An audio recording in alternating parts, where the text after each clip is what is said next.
할렐루야. 할렐루야. 우리 앞뒤 좌우에 계신 분들과 함께 인사하겠습니다. 손을 들어. 지난주에 못 뵌 분들도 있거든요. 그러니까 우리 손을 들어. 은혜와 평강이 있을지어다. 은혜와 평강이 있을지어다.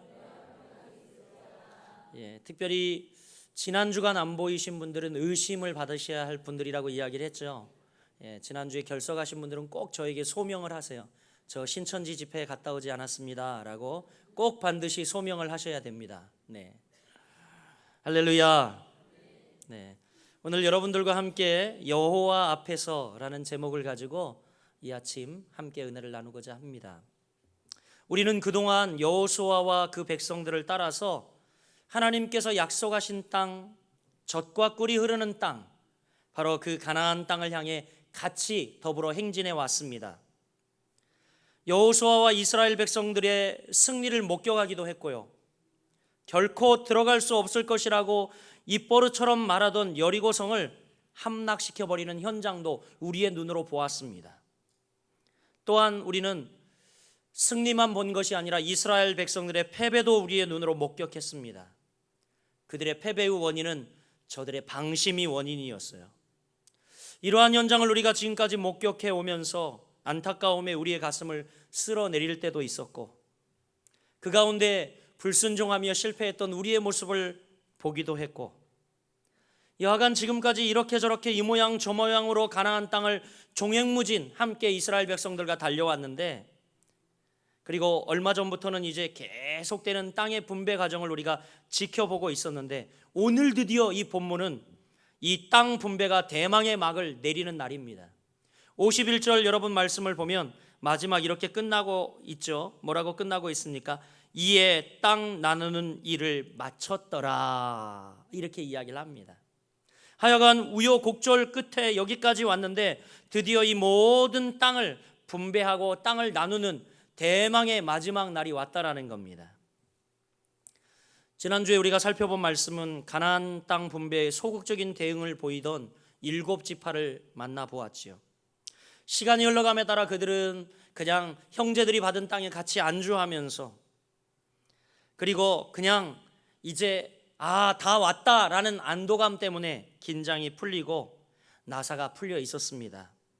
바로 코앞에 지금 대업의 완성이, 가나안 땅을 정복하는 대업의 완성이 이제 다가왔는데 그들은 머뭇거리고 있었어요. 이에 여호수아는 회막을 실로로 옮기고 이스라엘 백성들의 신앙을 독려하고 남은 가나안 땅 정복을 박차를 가하고 있습니다. 그래서 지난주에 뭐라고 이야기했어요? 왜 지체하고 있느냐? 7지파를 향하여 지금 가나안 땅에 와 있는 너희가 어찌 너희 땅 정복하기를 지체하고 있느냐? 라는 말씀을 우리가 함께 나눴어요. 결국 남은 7지파는요, 이 여호수아의 이 충정 어린 조언을 듣고 다시금 허리띠를 졸라매기 시작했습니다. 7지파 중 베냐민 지파가 맨 선봉에 서서 이제 땅 분배에 나가게 됩니다.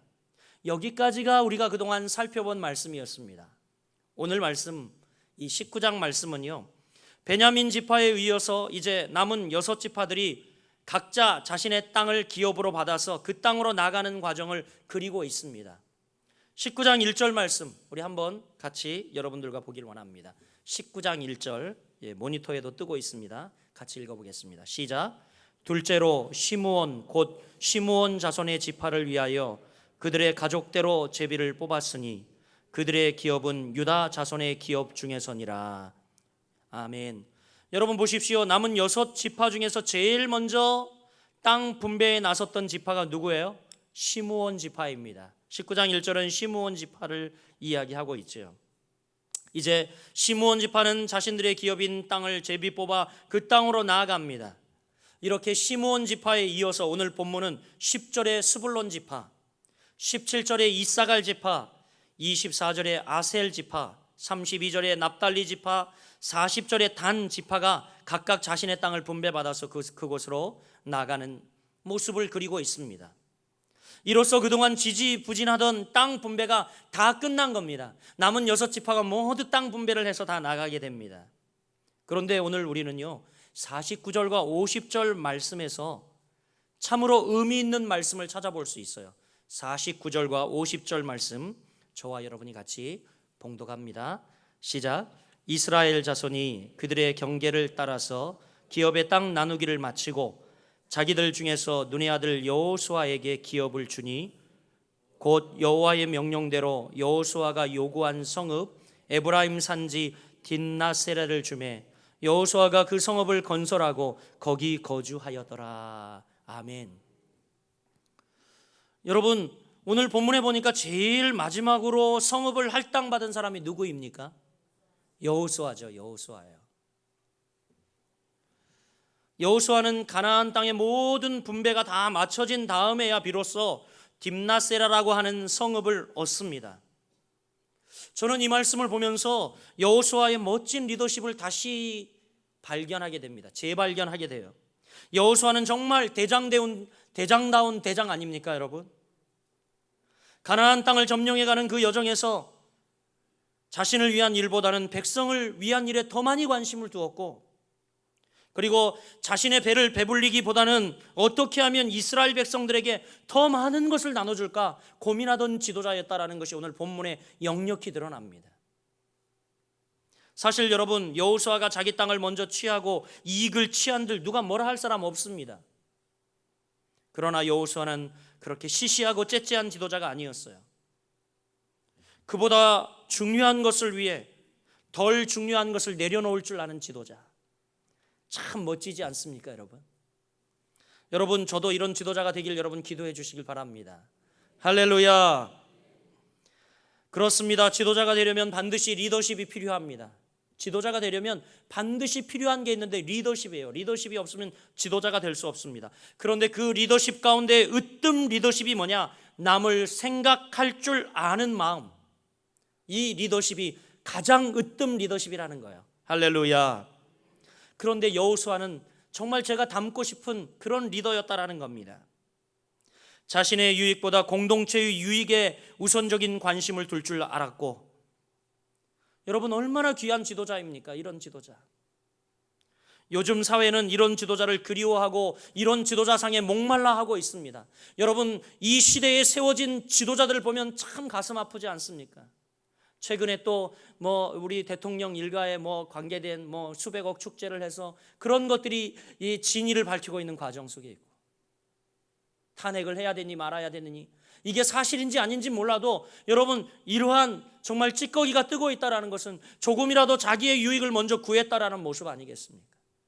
영적 지도자들, 사회 지도자들, 정치 지도자들, 여러분 오늘날 요구되고 있는 오늘 리더상, 그것을 여호수아가 보여주고 있어요. 이 시대가 부르고 있고 이 시대가 그리워하고 있는 지도자상, 우리가 목말라하는 지도자상, 자기의 유익보다는 공동체의 유익과 자기보다는 바로 모두를 위할 줄 아는 그런 지도자. 여러분, 여호수아는 바로 이 마음을 품었다는 겁니다. 궁금하지 않나요, 여러분? 어떻게 여호수아가 이렇게 대장부다운 대장부, 참 리더다운 리더의 모습을 가질 수 있었을까? 이에 관해서 여러 가지 이유를 들 수 있겠지만 저는 오늘 본문에 국한해서 그것을 보려고 그래요. 오늘 본문에 국한해서. 오늘 본문 51절 말씀에 그 답이 들어 있습니다. 51절 말씀을 저와 여러분이 함께 읽어보길 원합니다. 51절 화면 뜨고 있는데요, 같이 읽습니다. 시작. 제사장 엘르아살과 눈의 아들 여호수아와 이스라엘 자손의 지파의 족장들이 실로에 있는 회막문 여호와 앞에서 제비 뽑아 나눈 기업이 이러하니라. 이에 땅 나누는 일을 마쳤더라. 아멘. 여호와 앞에서, 여호와 앞에서. 지금 제사장 엘르아살과 눈의 아들 여호수아와 이스라엘 지파의 족장들이 지금 이 제비를 뽑아 땅 나눈 곳은 어디라고 이야기합니까? 여호와 앞에서라고 이야기하고 있어요. 오늘 우리는 여기서 여호수아가 지도자다운 지도자, 그리고 대장부다운 대장부의 삶을 살 수 있는 궁극적인 이유를 찾고 발견할 수 있는데 그게 뭡니까? 그것은 바로 그의 삶의 원리가 늘 여호와 앞에서였다라는 겁니다. 할렐루야. 할렐루야. 여러분, 여호수아가 여기 오기까지 그의 삶은 항상 여호와 앞에서라는 삶의 원리가 그를 지배했어요. 여호수아는 언제 어디서 무엇을 하든지 그 일이 여호와 하나님 앞에서 되어지는 일임을 알았습니다. 따라서 여호수아의 관심은요, 자신을 지켜보고 계신 하나님 앞에서 내가 어떻게 하면 더 올곧은 믿음으로 살아갈 수 있을까? 어떻게 하면 하나님을 더 기쁘게 해드릴까? 따라 여호수아의 관심은 이렇게 늘 자기를 지켜보고 있는 하나님 앞에서 행하는 것이었어요. 여러분, 이러한 관심이 바로 오늘 여호수아를 만들어준 삶의 원동력이 되었습니다. 여호와 앞에서. 할렐루야. 여러분, 이것을 기억하십시오. 여호수아만 그렇게 살아야 하는 것이 아니라 우리 역시 마찬가지라는 겁니다. 우리 역시 마찬가지라는 거예요. 우리 역시 하나님 앞에서 사는 인생인 것을 반드시 기억해야 합니다. 할렐루야. 할렐루야. 그래야 할 때 우리가 삶의 변화를 경험할 수 있어요. 우리가 지금도 이 예배에 와 있는 분들이 무형적인 하나님, 보이지 않기 때문에 하나님이 안 계신 것처럼 앉아 있으면 여러분이 하나님 앞에 드리는 예배, 여러분이 하나님 앞에 드리는 신앙적 결단과 헌신이 헛것이라는 거예요. 진정한 것이 나오지 않는다는 거예요. 그런데 지금 하나님이 여기 계시다. 여기 계시다. 하나님이 지금 내 예배를 보고 계시고 여기 와 계신다라고 여러분 믿고 생각하면, 여호와 앞에서라는 생각을 가지면 완전히 그 삶의 자세가 달라지고 삶이 변화하기 시작합니다. 우리 인생 전체가 하나님을 기뻐하시는 쪽으로 기울어가는 것을 느낄 수가 있어요. 여러분, 우리가 늘 하나님의 시선을 의식하고 하나님 앞에서라는 생각을 가지면 우리의 삶이 점점 여러분 기울어가는 것을 느끼는데, 바로 하나님이 원하시는 쪽으로, 기뻐하시는 쪽으로 기울어가는 것을 느낄 수가 있다는 것입니다. 그만큼 여러분, 누군가의 앞에서 살아간다는 것은 중요한 삶의 의미를 가집니다. 누군가 앞에서 살아간다는 것. 그래서 여러분, 대부분 직장 생활할 때에 남편들이요, 가족 사진을 자기 컴퓨터 화면 위나 아니면 책상 위에 올려놓는 사람들은 외도하지 않는다 그래요. 왜냐하면 늘 일할 때에도 가족을 보고 있고 가족을 생각하기 때문에. 자동차에도 여러분 가족 사진을 붙이고 다니고, 제 지갑을 열어보면요, 제 아내 사진이 딱 빵긋 웃고 있습니다. 돈을 꺼냈을 때마다 딱 열어보면요, 어떻게 생각하겠어요, 그죠? 절제해야지. 여러분, 이렇게 누군가 앞에서 살아간다는 것은 중요한 삶의 의미를 가져요. 언젠가 제가 한번 손님을 만나기 위해서 카페에 앉아 이렇게 손님을 기다리고 있는데 옆 테이블에 연인들이 앉아 있더라고요. 우리 이민호 청년처럼 어여쁜 아가씨와 같이 이야기를 하고 있더라고요.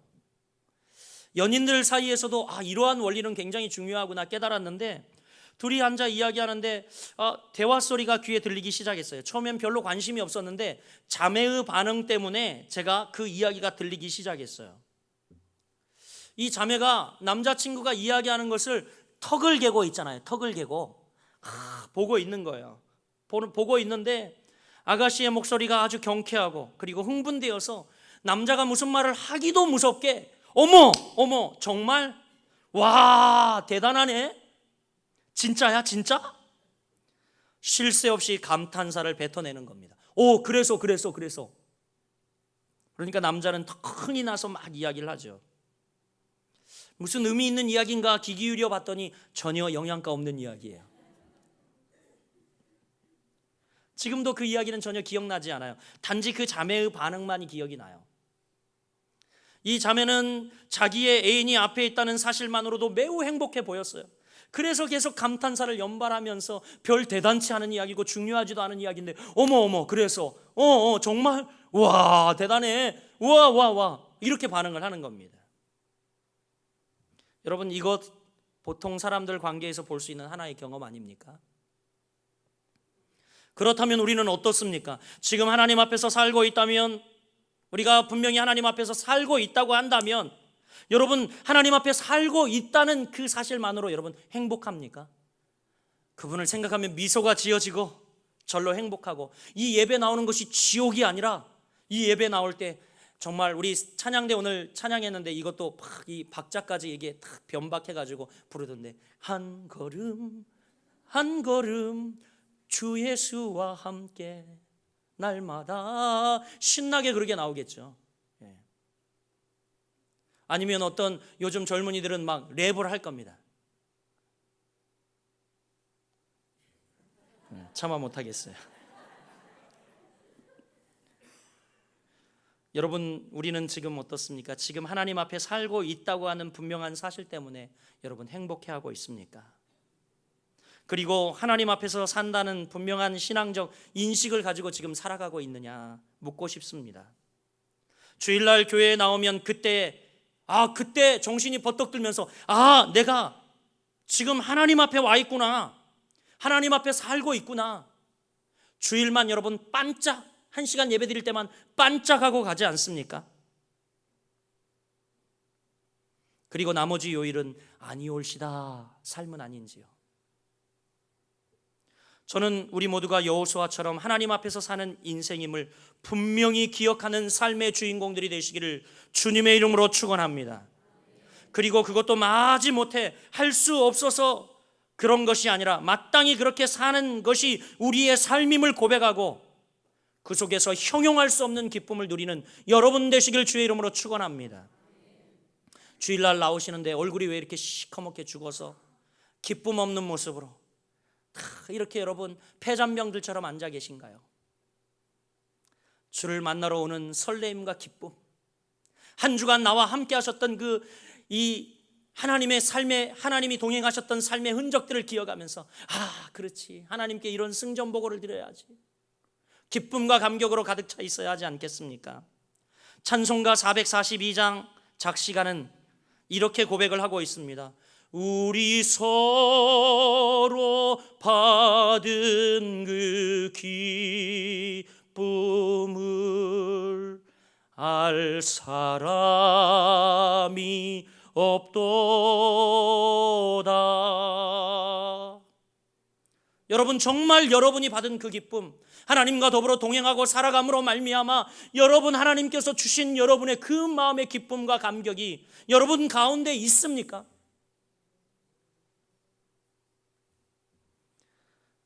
이 기쁨, 이 행복은 받은 사람만 알 수 있어요. 받은 사람만 알 수 있습니다. 우리 옆 사람에게 한번 이렇게 이야기해 봅시다. 받은 사람만 알 수 있습니다. 자긴 받았수? 하나님 앞에서 하나님과 함께 살아가는 사람만이 이 기쁨과 행복을 발견하고 누릴 수가 있습니다. 여러분, 이 시간 잠시 시간을 내어서 서로 상대방의 눈을 들여다보십시오. 서로 상대방의 눈을 들여다보면 그 기쁨과 행복이 여러분 눈에 보입니다. 한번 보세요. 자, 보세요. 한번 눈을 들여다보세요. 그 기쁨과 행복이 있는가?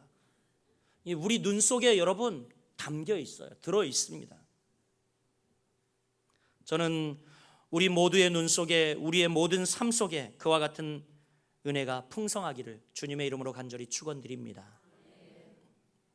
그런데요, 안타깝게 이렇게 여호와 앞에 살아가는 이 여호수아와 같은 사람도 있지만 안타깝게 이렇게 행복한 삶을 놓치고 살아가는 사람도 있다라는 겁니다. 오늘 본문에서도 그와 같은 사람을 만날 수 있는데 그가 누구이냐? 1절 이하에 기록된 시므온 지파 사람들이에요. 우리 1절 말씀 보셨지만 다시 한번 읽어볼까요? 1절, 19장 1절 시작. 둘째로 시므온 곧 시므온 자손의 지파를 위하여 그들의 가족대로 제비를 뽑았으니 그들의 기업은 유다 자손의 기업 중에서라. 이렇게 이야기를 하고 있죠. 여러분, 시므온 지파가 땅을 기업으로 받은 과정을 보면 다른 지파에서 찾아볼 수 없는 한 가지 특징이 있어요. 그게 뭘까요? 그것은 새로운 땅을 기업으로 받은 것이 아니라 유다 지파 땅의 일부를 받았다는 거예요.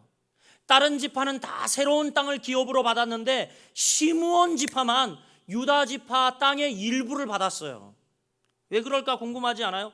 저는 본문을 묵상하면서 갑자기 궁금한 생각이 들었어요. 왜 그럴까? 왜? 오늘 본문 9절에도 뭐라고 기록되어 있습니까? 본문 9절 보세요.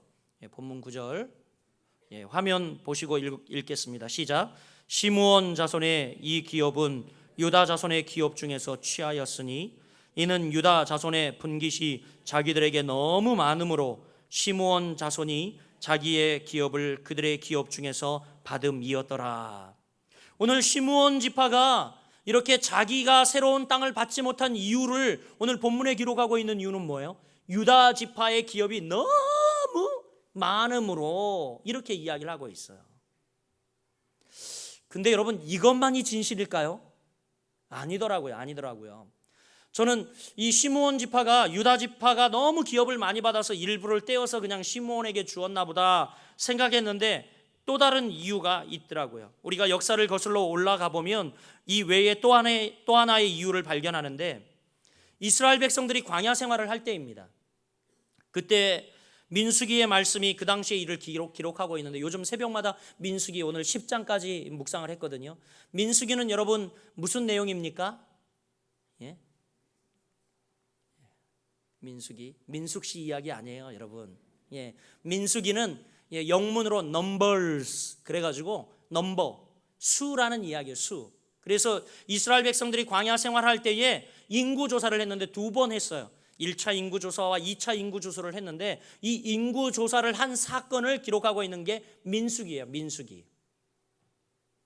그런데 여러분, 특별히 이 민수기에 모세가 행했던 2차례의 인구조사가 서로 상이한 점이 이 연구를 하다 보면 발견이 되는데, 그게 뭐냐면 1차 인구조사 때는 시므온 지파가 몇 명이었냐면 59,300명이었어요. 59,300명. 1차 인구조사 때 59,300명. 그러니까 약 제천 시민의 반 정도 되는 그런 인구였죠. 그래서 이스라엘의 12지파 중에서 세 번째로 많은, 수가 많은 지파였어요. 그런데 2차 인구조사, 수년 후에 이제 어떤 사건이 있은 다음에 2차 인구조사를 하는데, 2차 인구조사 시 인구가 몇 명이었냐? 22,200명이었다는 거예요. 그러니까 59,300명에서 22,200명이니까 약 3분의 2가 줄어버린 거죠. 왜 그랬을까? 굉장히 궁금해지더라고요. 우리가 상식적으로 볼 때는 세월이 흐르고 시간이 흐르면 딴 지파들도 2차 인구조사 때는 숫자가 다 늘었는데 유독 시므온 지파만 숫자가 줄었어요. 왜 그럴까? 분명히 예사롭지 않는 일이 뒤에 숨어 있구나라는 생각이 들었죠. 그 예사롭지 못한 일이 어디에 기록되어 있냐? 민수기 25장에 기록되어 있다는 거예요. 민수기 25장은 우리가 잘 아는 바알보올 사건이라고 하는 사건을 다루고 있어요. 여러분, 이 바알보올 사건이 뭡니까? 이 사건은 모압 왕이었던 발락이 이스라엘을 저주코자 합니다. 근데 지가 저주하기는 두려운 거예요. 그러니까 선지자 발람을 삽니다. 발람을 돈으로 매수해서 이스라엘을 저주하도록 주문해요. 그런데 여러분, 이제 발람이 이 나귀를 타고 이스라엘을 저주하러 가는데 나귀가 안 갑니다. 그러니까 막 몽둥이로 패요. 그래도 안 가요. 그러니까 막 패죠. 나귀가 너무 나중에 열받아가지고 확 말을 해버리는 거예요. 나는 당신이 이스라엘 저주하러 가니까 난 못 가겠다. 나귀가 말을 해. 나귀가. 성경에 기록이 돼 있죠. 그래서 여러분, 이 발람이 이스라엘을 저주하려는 3차례 계획을 실패하고, 도리어 그가 저주하려던 그가 하나님께서 이를 금하셔서 오히려 축복하게 합니다. 그 후에 발람은 이스라엘 백성 저주하는 것이 불가능하다는 결론을 내리고 떠나죠. 떠나면서 이 애굽왕 모압왕 발락에게 뭐라고 이야기하냐면, 이 이스라엘 백성들이 우상을 섬기는 쪽으로 유혹하도록 지시를 하고 떠납니다. 그래서 이 모압왕 발락이 미인계를 써서 이스라엘 백성들을 유혹하기 시작하죠. 그래서 이스라엘 백성들이요, 이 미인계에 넘어가서 이방 신상에게 절하고 우상에게 빠지게 됩니다. 일로 말미암아 하나님이 대노를 하셨어요. 그래서 이스라엘 백성들에게 연병이 돌게 하셨어요. 그래서 여러분, 이 연병할 것, 그게 여기에서 나온 거예요. 연병이 돌았어요. 예? 잘 모르시나 봐요. 네. 하여간 연병이 돌아서 이스라엘 백성들이 많이 죽었어요. 엄청나게 많은 사람들이 죽었습니다. 그래서 많은 사람들이 광야에서 죽었는데, 이 사건을 바로 바알보올 사건이다라고 합니다. 이때 여러분, 이 사건에 가장 깊숙이 연루된 지파가 있었으니, 여러분 누구게요? 어떻게 하셨어요? 이 정도면 눈치채실 줄 알았어요. 시므온 지파였습니다. 이 사건에 가장 깊이 연루된 시므온 지파에게는 이렇게 쓰라린 기억이 있었습니다. 결국 여러분, 거기에서 연병을 맞아 이 3분의 2가 죽는 것에 그쳐진 것이 아니라, 이 사건에 가장 깊숙이 연루된 시므온 지파, 그들의 저주는 오늘날 와서도 자신들만을 위한 땅을 기업으로 받는 일에서 제외되고, 안타깝게도 이미 유다 지파가 받은 땅에서 일부 떼어받는 재분배로 만족해야 했다라는 겁니다. 얼마나 여러분 참 큰 비극이요 슬픔입니까? 이 사건은 분명히 하나님을 떠난, 하나님 앞에서 살지 못한 삶의 결과에 대해서 너무 자명히 보여줍니다. 오늘 19장 전체 본문 가운데에 여호수아는 하나님 앞에서 살아 결국 맨 나중에 땅을 분배받았지만 딥나세레를 정복하고 거기에 도시를 당당히 건축하고 들어가는 아름다운 모습을 가지나 19장 1절에 등장하는 반면 시므온 지파는 다른 모든 12지파는 제비를 뽑아 새로운 땅을 차지하나 그들은 바알보올 사건으로 말미암아 하나님 앞에 살지 못한, 하나님을 늘 기억하고 살지 못한 그들의 삶의 비극으로 말미암아 결국 유다 자손의 땅 일부만을 차지하고 들어가는 안타까운 모습을 보게 됩니다. 여러분, 이 얼마나 아쉬운 일입니까? 한번 생각해 보십시오. 이들이 실패한 이유가 뭡니까? 시므온 지파 사람들에겐 여호와 앞에서라고 하는 삶의 원칙이 지켜지지 않았습니다. 자신들이 지금 하나님의 목전에서 살고 있다고 하는 분명한 신앙적 인식이 있었다면 시므온 지파는 결코 실패하지 않았을 겁니다. 여러분, 우리 인생도 마찬가지예요. 우리 인생이 결코 실패하지 않고 살아가려면 하나님의 사람들은 성별되어 세상에 나가 살더라도 내가 하나님 앞에서 지금 살아가고 있고, 내가 지금 하나님 앞에서 직업을 가지고 있고, 하나님 앞에서 운전하고 있고, 하나님 앞에서 내가 먹고 있고, 하나님 앞에서 내가 행하고 있지라는 신전의식을 명확하게 가져야 할 줄 믿습니다. 우리는 성경에서 이와 같은 삶을 살았던 믿음의 위인을 만날 수 있는데 그 대표적인 인물이 누구입니까? 저는 다니엘을 꼽고 싶어요. 다니엘을. 많은 인물들이 있지만 다니엘을 꼽고 싶습니다. 다니엘 6장에 보면 다니엘은 위기에 처합니다. 왜냐하면 많은 이들이 다니엘을 시기하죠. 그래서 다니엘을 죽일 계략을 세웁니다. 다니엘이 하루에 평소에 3번 하나님께 기도한다는 것을 많은 사람들이 알고 있었어요. 이것을 빌미로 이제 30일 동안 다리오 왕 외에는 누구에게도 기도하지 못하도록 법령으로 공포합니다. 이건 다니엘을 죽이기 위한 작전이었죠. 그때 성경은 다니엘의 삶을 어떻게 기록하고 있습니까? 다니엘서 6장 10절 말씀 여러분 떠 있는데 우리 같이 한번 읽어보겠습니다. 시작. 다니엘이 이 조서에 왕의 도장이 찍힌 것을 알고도 자기 집에 돌아가서는 윗방에 올라가 예루살렘으로 향한 창문을 열고 전에 하던 대로 하루에 3번씩 무릎을 꿇고 기도하며 그의 하나님께 감사하였더라. 할렐루야. 우리 다시 한번 읽어보길 원해요. 이 말씀이 너무 귀한 것 같아요. 우리 한번 다시 한번 읽어봅니다. 시작. 다니엘이 이 조서에 왕의 도장이 찍힌 것을 알고도 자기의 집에 돌아가서는 윗방에 올라가 예루살렘으로 향한 창문을 열고 전에 하던 대로 하루 3번씩 무릎을 꿇고 기도하며 그의 하나님께 감사하였더라. 할렐루야. 할렐루야. 다니엘의 삶을 보십시오. 다니엘 역시 하나님 앞에서라는 삶의 원리, 삶의 원칙을 가진 사람이었습니다. 그는 어떠한 상황, 어떤 여건 속에서도 하나님 앞에 기도하기로 작정한 그의 삶의 원칙을 철저히 지키고 있어요. 따라서 다니엘 역시 지금 하나님의 목전에서 살고 있다고 하는 철저한 신앙적 인식을 가진 인물이었습니다. 여러분 한번 따라해 보겠습니다. 이제 우리 차례입니다. 여러분 이제 우리 차례예요. 우리 차례. 저와 여러분의 삶이 여호수아와 다니엘의 삶을 지배했던 의식인 여호와 앞에서, 하나님 앞에서, 주님 앞에서라는 삶의 원리로 가득 채워지길 소원합니다. 이제 우리 차례예요. 우리 차례. 이제 우리의 삶이, 우리 귀한 젊은이들이, 여기에 모여있는 여러분, 노년에 있는 많은 성도님들이 지금까지 살아왔던 삶은 이제 다 잊어버려도 좋습니다. 앞으로 이제 삶 가운데 여호와 앞에서, 주님 앞에서, 하나님 앞에서 이러한 삶의 원리가 우리의 삶을 지배하기를 간절히 소원합니다. 이 말씀 드리고 말씀을 맺으려고 합니다. 오늘 새벽에 나와 민수기 10장을 묵상하는데 우리 부목사님이 설교를 하시더라고요. 주일날 항상 새벽에는 부목사님이 설교를 합니다. 근데 민수기 10장을 설교하시면서 이 나팔 소리를 듣거든 이스라엘 백성들이 행진하고 멈추고 이제 그런 이제 이 말씀이었는데, 그러면서 이 라디오 이야기를 하시는 거예요. 제게 참 감동이 되었어요. 여러분, 라디오는 어떻습니까? 듣기 원하는 방송에 주파수를 맞추면 어때요? 그 방송이 나오는 겁니다. MBC 손석희 방송을 듣고 싶다 그러면 맞추면 되고, 그리고 뭐 정호에 하는 뭐 희망가요를 듣고 싶다 그러면 거기에 맞추면 되고, 라디오 주파수만 맞추면 그 방송이 나오는 거죠. 사랑하는 여러분, 우리도 그런 것 같아요. 우리도요, 하나님께 주파수를 맞추면 우리는 늘 하나님의 음성을 들을 수 있는 겁니다.